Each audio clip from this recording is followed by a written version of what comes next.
They've written to the Information Commissioners requesting a full breakdown of allowances for 14 MPs. Hey, but we've already released our office and travel costs. No, this is an inquiry into additional costs allowance. The expenses incurred for your second homes. 14 MPs, you say? Which ones?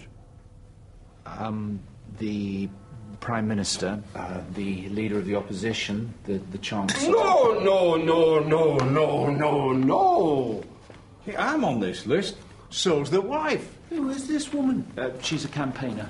American. Can we have her deported? I really don't... He's joking. You're joking, right? It's sensitive territory, though, because we're talking about very recent events and characters being portrayed who are very much still in the limelight. You sort of kind of wonder what they'd be thinking when they're watching it. I think that's the tone of quite a lot of drama at the moment, so I don't think it's something that we're particularly fearful of. And actually, it's perhaps what the BBC, should be doing. This is really relevant, and whether those people are around at the moment or not, I mean, the story needs to be told, I think. Yeah, and I think many viewers won't realise, Heather, that you did spend 5 years chipping away and coming up against so many brick walls in order to try to understand what's going on. I mean, the whole Freedom of Information Act, when that came in, that really started to open a few doors for you. But it sounds like when you came to it initially, knowing what happens in the States, you were thinking, can't believe I can't get anything out of these guys. Yeah, I was pretty naive, I think, when I started this campaign. I did really think I could just walk in and say, I'm a constituent, I'd like to see my MP's expenses.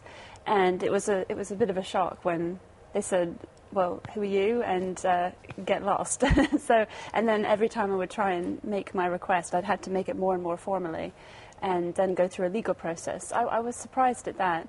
But then I thought, well, it's kind of up to everybody to ask these questions.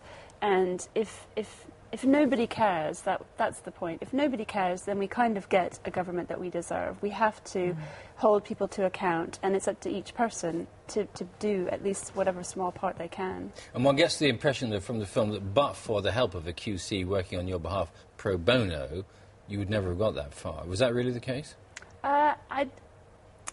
I don't know. I was in a position where I wasn't sure whether I would go to the tribunal or not, and I was kind of mixed about it, because you can go without a lawyer, but I was up against a huge phalanx of government lawyers when I went to that tribunal, and I wasn't really looking forward to just doing it, representing myself. So the fact that Hugh Tomlinson agreed to come on board made a huge difference, and I think that's what definitely swung this case. We've got a clip, actually, of what happened at the tribunal. So look.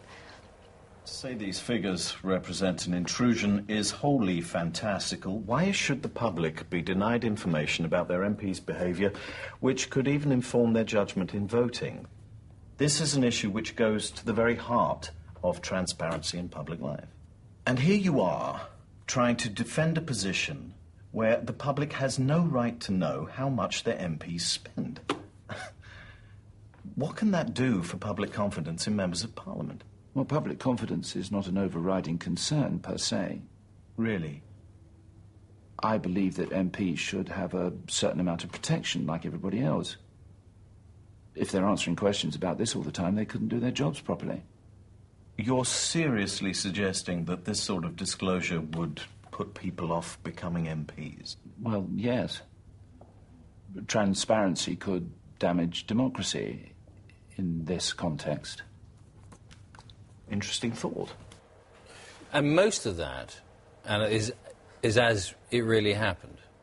Well, I don't know. I mean, Heather would be able to... Yeah, most of those quotes, I mean, there's a few jokes which weren't there, but the sort of more shocking and outrageous quotes actually were said by Andrew Walker. And you're not standing behind the camera saying, no, Anna, do it like this.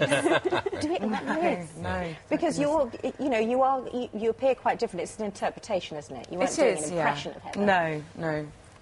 I didn't feel I had to. It's not like playing someone like the Queen, or it's not. It's a different thing. And actually, it's the storytelling that was important. So I didn't feel I had to do an impression of Heather, but I certainly wanted to sort of capture what Heather is, which is a determined, strong woman. And Heather, does the crusade continue?